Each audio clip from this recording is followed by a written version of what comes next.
Well, here goes another lure. A bunch of my line. More money down the drain. Great. Guess I'll just cut it.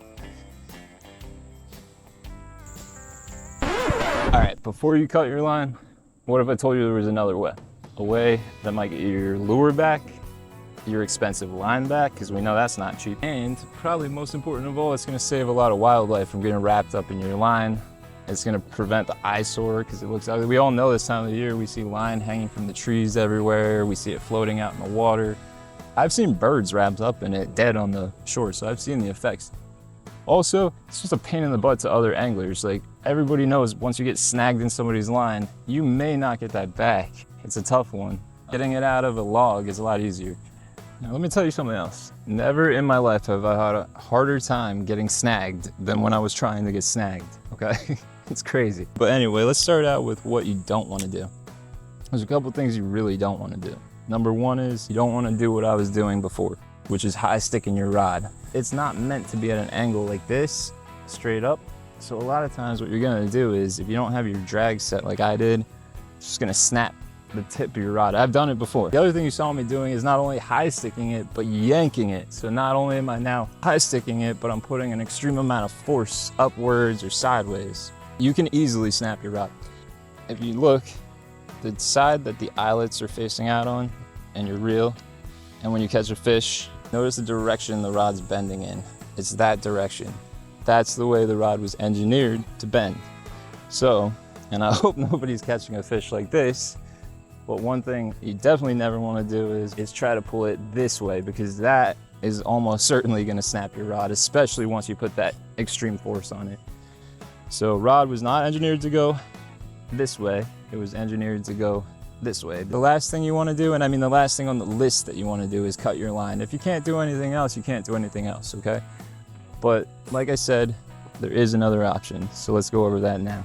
First thing I do is I've gotten very good at feeling my way into a snag. So I kind of know before I'm going to set the hook. So when I feel a snag coming, I stop everything I'm doing.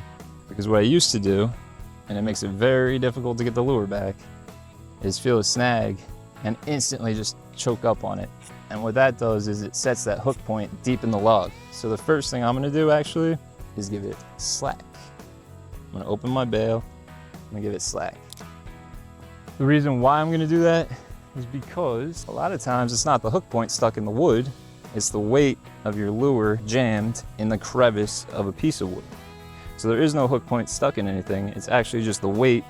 I say like the armpit of the wood, you know, the Y. So what's happening a lot of times is your weight is hanging over that and you're yanking. And so what happens is when you give it slack, it allows that weight to drop down. And when you pull it back up, it's like a second try. And a lot of times that is the case. It'll come right out.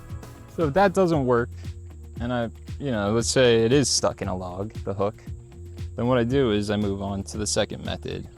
And this tends to really get them out, especially if you don't dig it in there, like I was saying. If you get used to feeling when a snag's coming or stopping right when you hit it, it works very well.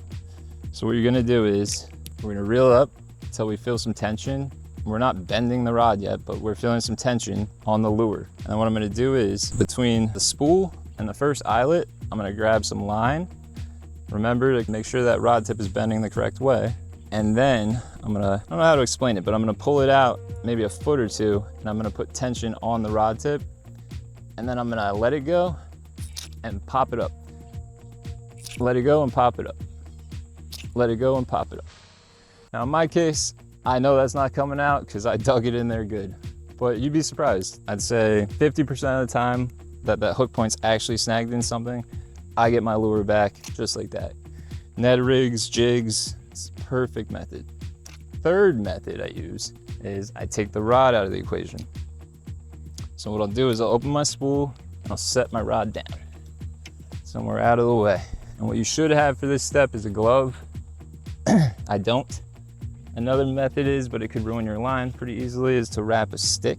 Use a stick to wrap your line around a few times. Some people carry a little piece of PVC pipe. A lot of people just carry gloves. Right now what I'm gonna do is pull, and it's not gonna come out, but you'd be surprised how many times that will take it out because the tip of the rod has some bend to it, so you've got stretch when you're doing that. But when I'm doing this, it's direct tension straight to that lure. And a lot of times that's all you need, is just like a little stronger to get it out. All right, so let's say we tried steps 1 through 3. We tried the slack method, nothing happened. Pop method, nothing happened. Pulling direct from the line, nothing happened. Now we're on to the final step. Pretty much accepted we're gonna lose our lure, but at least we don't wanna lose our line. And for this example, I'm actually using 15-pound braided line and a Palomar knot to a heavy duty circle hook, okay? So what we're gonna do when all else fails and we decide we're losing our lure, we're gonna aim our reel spool directly, and our eyelets, we're gonna aim them directly at the snag, at where our lure is snagged. The reason why, we don't want the rod doing any of the work that's about to take place. We want the line going straight through the eyelets. We're pointing it directly at the lure. I'm gonna put my palm over my spool. I don't want the drag doing a bunch of work. I don't want the drag doing any work. What I'm gonna do is apply tension and walk backwards. And when I do, just like that, I'm breaking the line off. See all that line that's not in the water now? All that line that's not in the water? Cut all that line off, show you how much line would have been in the water. What happened is we broke it off at the knot.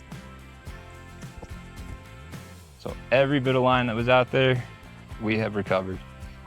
Only thing we lost today is the lure, and that can suck.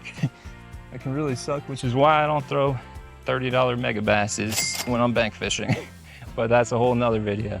So there you go, guys. I hope that tip can help some people out. Hope we stop seeing a bunch of line all over the place. And on that note, I'm gonna start tossing this jig around and try to catch a smallie. It is 100 degrees out, and as you can see from the beginning of this video till now, which wasn't that long ago, I am drenched. I'll be fishing nonetheless. Oh yeah, and please, you guys, if you like live streams, weekly videos, shorts, all that stuff, do me a favor and subscribe. If you liked the video, if it helped you, do me a favor and hit that like button down at the bottom. And I'll see you later. See if I can't catch one before this.